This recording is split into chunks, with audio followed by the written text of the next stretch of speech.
नागपुरामध्ये HMPV व्हायरसचे 2 संशयित रुग्ण आढळलेले आहेत।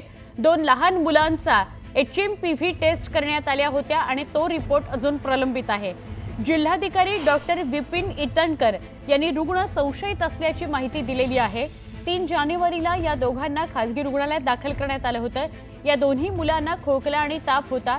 या दोन्ही मुलांची प्रकृती ठीक आहे, पण या दोन्ही मुलांचे अजून चाचणीचे तपशील प्रलंबित आहेत, पण दोघेही संशयित आहेत। आमचे प्रतिनिधी उदय तिमांडे यांच्याकडून अधिक माहिती घेऊया।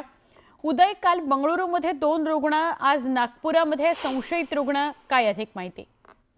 खरं तर ही बातमी जी आहे ती नागपूरचीच नाही तर राज्याची चिंता वाढवणारी बातमी आहे। कारण HMPVचे 2 संशयित रुग्ण जे आहेत ते नागपूरला आढळलेले आहेत। यात दिलासादायक बातमी म्हणजे त्या मुलांची खासगी लॅबमध्ये ज्यावेळी टेस्ट केली त्यांचा त्यावेळी हा रिपोर्ट जो आहे तो पॉझिटिव्ह आला। मात्र या दोन्ही रुग्ण ते कुठल्याही रुग्णालयात दाखल करण्याची गरज पडली नाही। घरी घेतलेल्या उपचारामध्येच हे दोन्ही मुलं जे आहेत ते ठीक झालेले आहे। खरं तर हे जे 2 रुग्ण आहेत हे लहान मुलं आहेत, एक 13 वर्षाचा आणि एक 7 वर्षीय मुलगी आहे। यांचा रिपोर्ट काही दिवसाआधी यांना ज्यावेळी सर्दी खोकला होता त्यावेळी 3 जानेवारीला यांची टेस्ट करण्यात आली होती आणि खासगी लॅबमध्ये ही टेस्ट पॉझिटिव्ह आली होती। मात्र यानंतर प्रशासन अलर्ट मोडवर आलं आणि या दोघांचे नमुने शासकीय लॅबमध्ये जे आहेत ते चाचणीसाठी पाठविलेले आहेत। त्यामुळे आता त्यांचा रिपोर्ट आल्यानंतर नेमके हे रुग्ण HMPV पॉझिटिव्ह रुग्ण होते की नेमकं काय होतं हे स्पष्ट होऊ शकेल।